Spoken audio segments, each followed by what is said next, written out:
नमस्कार दोस्तों, जय श्री राधे, जय बद्री विशाल। सुप्रभात, आपका दिन मंगलमय एवं शुभ हो। मैं आपके उज्जवल मंगलमय भविष्य की कामना करता हूं। मैं कुशल हूं, आशा करता हूं आप भी सपरिवार सहित कुशल होंगे। शास्त्री प्रवीण चंद सहमाल ब्लॉग में आपका हार्दिक स्वागत और अभिनंदन है। साथियों, आज के जो मेरा यूट्यूब चैनल है उसके लिए, आप लोगों के लिए, जितने मेरे साथ जुड़े हुए हैं उनके लिए, उनके बच्चों के लिए कुछ तथ्यों पर बात लेकर आया हूं। प्रत्येक मनुष्य आज की भाग दौड़ भरी जिंदगी में कहीं न कहीं परेशान है। कुछ न कुछ उसके साथ परेशानियां जुड़ी हुई हैं। कोई धन से परेशान है, कोई मन से परेशान है, कोई शरीर से परेशान है, कोई औलाद से परेशान है, तो कोई औलाद न होने पर परेशान है। क्या ये समस्याएं कभी हल होती हैं? कभी इन समस्याओं का समाधान हो पाएगा? हाँ, होगा। आपके पास, हमारे पास खुद इस समस्या का समाधान है।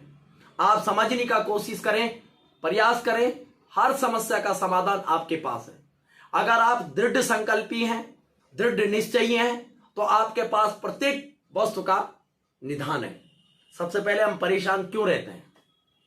जब हम किसी पर आधारित हो जाते हैं, जब हम किसी व्यक्ति पर आधारित हो जाते हैं, हम अपेक्षित हो जाते हैं। हम किसी का भला करते हैं तो हम अपेक्षा रखते हैं कि ये हमारा भी कुछ ना कुछ भला करे। यदि हम किसी को कुछ काम करते हैं तो हम बदले में उससे भी अपना कार्य चाहते हैं। जैसे कि यदि मैंने किसी की हेल्प की है, मैं बदले में उससे भी हेल्प चाहता हूं, कुछ अच्छा चाहता हूं अपने लिए, और कुछ न कुछ मांगता हूं। जब तक वो व्यक्ति मेरी सुन रहा है, जब तक वो व्यक्ति मेरी बातों पर अमल कर रहा है, उन बातों का जवाब नहीं देता है, सुनता है और मेरे साथ चलता है, तब तक वह व्यक्ति मुझे अच्छा लगता है। शारीरिक रूप से भी, मानसिक रूप से भी और सभी चीज से तब तक मेरी मित्रता उससे टिकी हुई है। पर जैसे ही मैंने अपनी हक की बात उसे कह दी, जैसे ही मैंने उसे अपनी हक की बात कह दी, या उसने अपनी हक की बात मुझसे कह दी कि ऐसा होना चाहिए था, फिर वह मेरा दुश्मन हो जाएगा। फिर मैं उससे मिल नहीं पाऊंगा, मैं उसे गलत ठहराना प्रारंभ कर दूंगा, फिर कह दूंगा कि यह सेल्फिश हो गया है, ये मेरी केयर नहीं करता है, ये मेरी इज्जत नहीं करता है। भाई, वो इज्जत कर रहा है, आगे भी करेगा। समय के साथ, परिस्थितियों के साथ वो बदल गया है। प्रत्येक व्यक्ति बदलता है। हमें स्वयं के कार्य पर, लक्ष्य पर निर्धारित होना चाहिए। उदाहरण देता हूं कि आज के विद्यार्थी आधा पढ़ाई छोड़ देते हैं। आधा पढ़ाई के साथ साथ उन्हें लगता है कि हम ये नहीं कर पाएंगे, हमारे पास ये सब सुविधाएं होनी चाहिए थी, उसके पिता ने वो सुविधाएं दी, मेरे पिताजी ये सुविधाएं नहीं दे पा रहे हैं, हमारी पढ़ाई अधूरी हो पाएगी। नहीं, ऐसा कुछ नहीं है। ये सब मन की बातें हैं। जब अर्जुन धनुर्विद्या सीख रहे थे तो गुरुजी ने पूछा कि हे अर्जुन, इस पेड़ पर क्या दिखाई देता है? सभी और भी छात्र थे, और भी छात्रों से प्रश्न कर दिया गया है। तो किसी ने बोला कि कोई अपने हिसाब से अपनी अपनी व्याख्या करता है, अपने शब्दों को रखता है। उसने कहा कि गुरुजी, इसमें आपके पैर, पक्षी का गर्दन, पक्षी के पंख, पेड़ भी दिखते हैं। किसी ने कहा पेड़ भी दिखता है गुरुजी, पक्षी भी दिखता है, पत्ते भी दिखते हैं। किसी ने कहा गुरुजी, मुझे पक्षी दिख रहा है, उसके पैर दिख रहे हैं। लेकिन जब अर्जुन की बारी आती है, गुरुजी ने पूछा, हे अर्जुन, ये पेड़ पर पक्षी ऐसे निशाना साधना है, इसकी आंख भेदनी, बताइए आपको क्या दिख रहा है? अर्जुन ने तब धनुष बाण पर बाण चढ़ाई और तरकस कसा, और जब भेदने लगा तो केवल चिड़िया की आंख दिख रही थी, क्योंकि आंख भेदनी थी। जो हमारा लक्ष्य है, हम उस लक्ष्य पर दृढ़ निश्चयी रहें। तो गुरुजी ने कहा, बहुत अच्छा, आपको कुछ और नहीं दिखाई दे रहा? नहीं गुरुजी। गुरुजी समझ गए, केवल अर्जुन ही धनुर्विद्या में पारंगत हुआ जिसको अपना लक्ष्य दिखता है, जिस व्यक्ति को अपना लक्ष्य नहीं दिखता है, जिस व्यक्ति को दूसरे के अधीन रहने की आदत पड़ गई हो, वह अपने स्वार्थ के लिए उससे हमेशा लड़ेगा। और जब वो लड़ाई करेगा तो हम में विद्रोह की भावना हो जाएगी, हम में राग द्वेष की भावना उत्पन्न हो जाएंगी। राग द्वेष की भावना जब हम में उत्पन्न होंगी तो हम दूसरे को बुरा भला समझने लगेंगे। जब हम उसे कुछ चाहत नहीं रखेंगे, जब हम उस पर डिपेंड नहीं रहेंगे, हम स्वयं पर अपना लक्ष्य निर्धारित करेंगे, अपने धर्म युद्ध की लड़ाई खुद लड़ेंगे, अपने अस्तित्व की लड़ाई खुद लड़ेंगे, अपने लिए खुद लड़ेंगे, अपने लिए खुद पढ़ेंगे, तो हमारा लक्ष्य किसी और पर निर्धारित नहीं होगा। हम किसी और के लिए नहीं बनाए गए।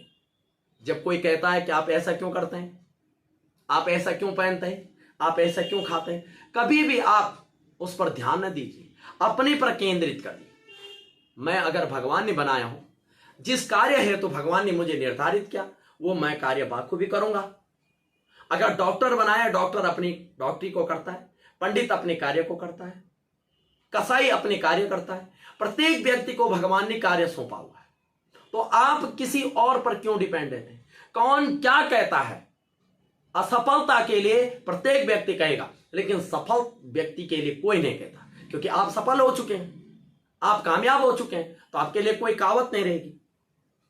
इसलिए आपको हमेशा यदि सफल होना है तो दूसरा का कहना, दूसरे पर आधारित रहना और दूसरे की सुनना बंद कर दो। सबसे पहले एक काम, यदि आप रोगग्रस्त हैं, बीमार हैं, तो अपने पास कम व्यक्ति को बैठने दें। ज्यादा व्यक्ति आपके पास बैठेंगे, वो आपको कई राय चंद, क्योंकि हमारे भारत में राय चंदू की कमी नहीं है।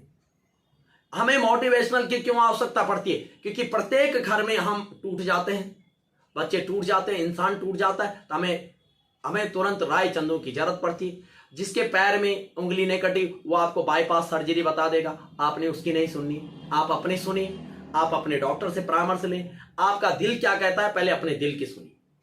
आपका दिल क्या कहता है, उस काम को करें, अवश्य आप सफल होंगे। विद्यार्थियों के लिए यही है कि आप अपने लक्ष्य की ओर बढ़े। आपका जो लक्ष्य है, बाकी और काम आप किसी प्रेम मेरे साथ जो भी बालिकाएं जुड़ी हैं या बालक जुड़े हुए हैं, लड़की हो तो लड़कों के चक्कर में ना रहे, लड़का हो तो लड़कियों के चक्कर में ना रहे। ये बार बार मिलेंगे आपको, जब भी आपका जन्म होगा बार बार मिलेंगे।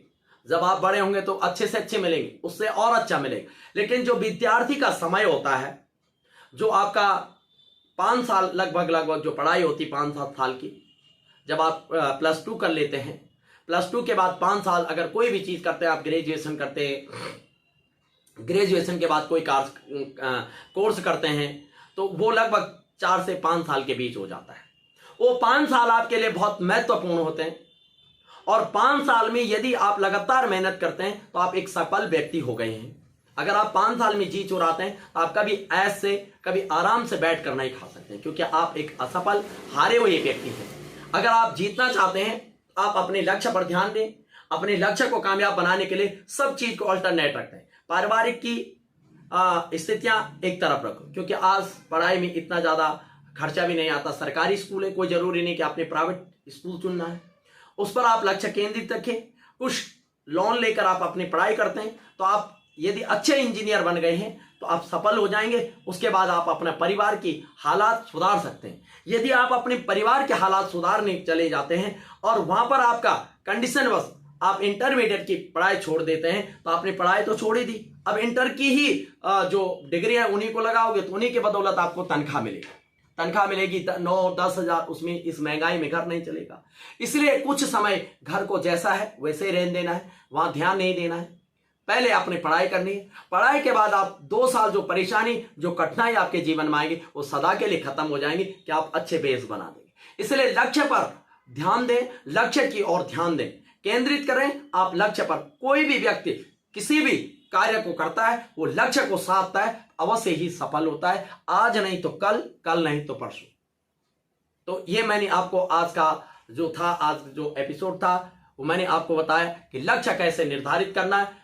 जरूर वीडियो को शेयर करें, सब्सक्राइब करें और कमेंट में जरूर लिखें जो आपकी परेशानी है, जो आपकी प्रॉब्लम है, वो उनका समाधान दूसरी वीडियो में मैं नेक्स्ट दूंगा। आप जरूर वीडियो को शेयर करें और सब्सक्राइब करें, कमेंट जरूर लिखें, ताकि मुझे पता लगे कि आपकी क्या सोच है, आप क्या चाहते हैं और मैं किस तरह से आपकी सेवा कर सकता हूं, आपका मनोबल कैसे बढ़ा सकता हूं। अगली वीडियो में मैं पुनः आपसे मुलाकात करूंगा। तब तक के लिए इजाजत चाहता हूं। जय श्री राधे, जय बद्री विशाल। शास्त्री प्रवीण चंद सहमाल का पी ब्लॉग को जरूर देखें, सब्सक्राइब जरूर करें, उसको बेल आइकन जरूर करें। तो जय श्री राधे, जय बद्री विशाल।